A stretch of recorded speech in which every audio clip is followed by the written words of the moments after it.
2010년 6월 5일 토요일입니다.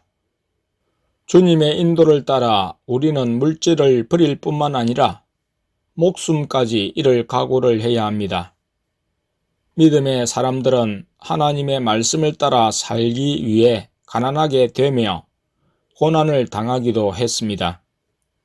예수님으로 살기 위해 또 예수님의 말씀에 따라 물질을 버리는 것에 대해 손해란 말을 사용할 수 없습니다.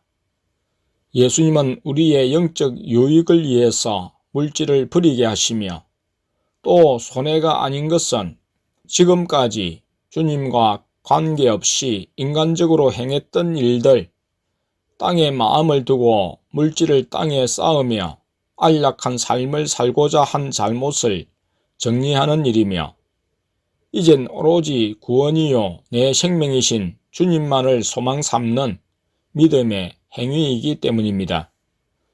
예수님은 우리의 영적 유익과 영혼의 구원을 위해서 땅에 집착하지 못하도록 가난하게도 하시며 고난 가운데 두시기도 하십니다. 물질보다 목숨이 중요합니다. 하나님보다 물질을 택하는 자는 자기 영혼을 스스로 지옥에 빠뜨리는 어리석은 자가 됩니다. 예수님의 말씀을 늘 기억해야 하겠습니다.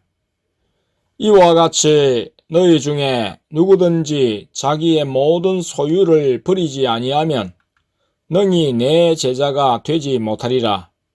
소금이 좋은 것이나 소금도 만일 그 맛을 잃었으면 무엇으로 짜게 하리요? 땅에도 그럼에도 쓸데없어 내어 버리느니라.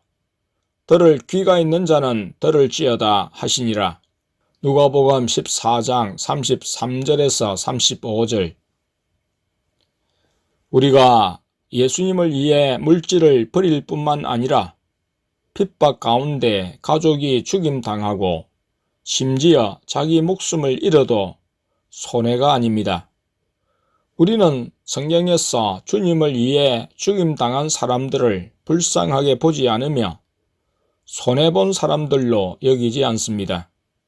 그들은 주님의 영광에 참여한 자들이며 하늘의 상이 크기 때문입니다.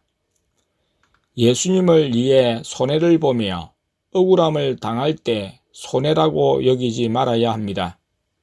예수님의 말씀에 순종케 하시는 그 은혜로 인해 기뻐하고 즐거워해야 합니다. 예수님은 나의 영혼의 유익을 도모하십니다. 참고 인내하며 끝까지 주님을 따르는 자로 하늘의 상 받기를 사모해야 하겠습니다. 오후 8시경 예수님께서 시장을 보라고 하셔서 아내와 막내와 함께 땡땡마트로 차를 몰고 갔습니다. 후문 쪽을 돌아 우회전할 때부터 내 눈에 둥근 빛이 보이기 시작했습니다. 진홍색 테두리의 청색 빛이었습니다. 차가 가는 앞에 주차장을 올라가는 길에 주차할 때 백미러를 통해서도 보였습니다.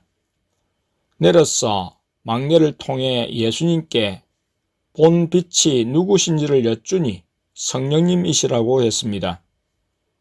빛으로 보이신 성령님이 3층 무빙워크를 타기 전까지 보이셨고 앞서 인도하셨습니다.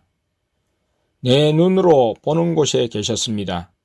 좌나 우나 위나 아래를 봐도 거기에 성령님이 계셨습니다. 내가 주의 신을 떠나 어디로 가며 주의 앞에서 어디로 피하리이까? 시편 139편 7절.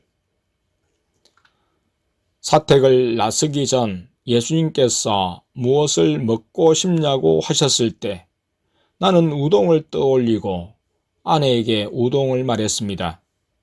아내와 막내도 우동을 먹기로 하고 땡땡마트 1층에 있는 우동 코너에 갔습니다. 우동을 시키고 값을 계산한 뒤 우동을 맛있게 먹었습니다. 우동을 먹은 후 일었을 때 아내와 나는 우동 국물이 어묵 국물이라는 것을 알게 되었습니다. 일반적으로 어묵은 여러 고기를 어떤 고기를 재료로 사용한 것인지 알 수 없기에 먹지 못합니다.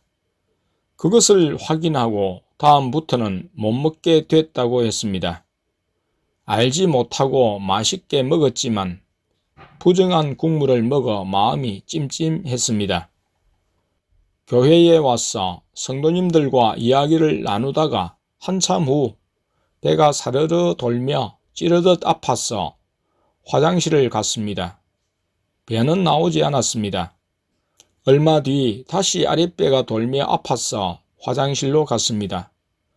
좀 시간이 지나서 변이 나왔지만 설사가 아니었고 무언가 변과 함께 빠져나가는 느낌이 있었습니다. 한 번 더 배가 아파서 화장실에 가면 이번에는 먹은 음식을 설사로 빼내게 하시는 것이라고 생각했습니다. 한편 아내는 성도님들이 집으로 간 후 부엌에서 설거지를 하다가 갑자기 배가 아프다며 화장실로 가서 다 쏟아냈다고 했습니다. 나는 이후에는 화장실을 가지 않았습니다. 두 번째 화장실을 갔을 때 부정한 음식을 통해 들어온 마귀가 변과 함께 빠져나간 것으로 끝이었습니다. 더 이상 아프거나 사르르 도는 것이 없었고 다음날 주일 아침까지 편안한 잠을 자고 일어날 수 있었습니다.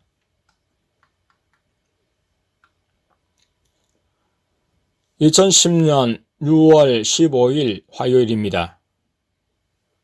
어제 14일 오전에 출판사 땡땡님에게서 3년의 출판 계약 종료를 통보한 땡땡 땡땡땡땡 땡땡 책의 인쇄를 계좌로 보내왔습니다. 땡땡님이 보낸 이메일의 내용대로라면 받을 인쇄가 없었습니다.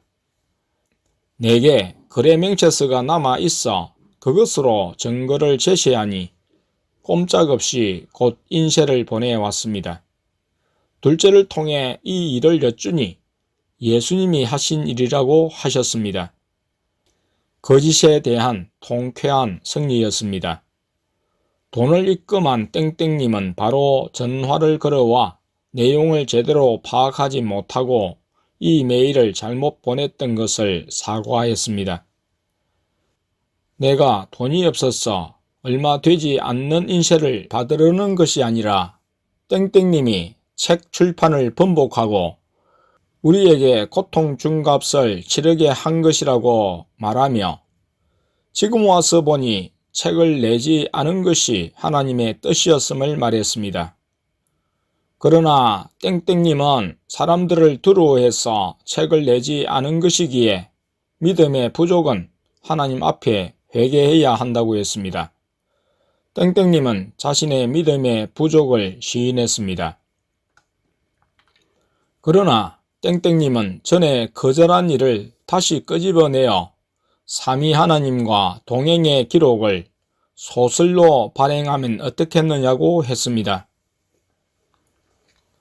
지금 미국에서 들어온 기독교 소설이 베스트셀러가 되었다고 하면서 실화를 소설로 변경해서 내면 이상하다고 할 사람이 없으며 은혜도 끼칠 수 있다는 말이었습니다.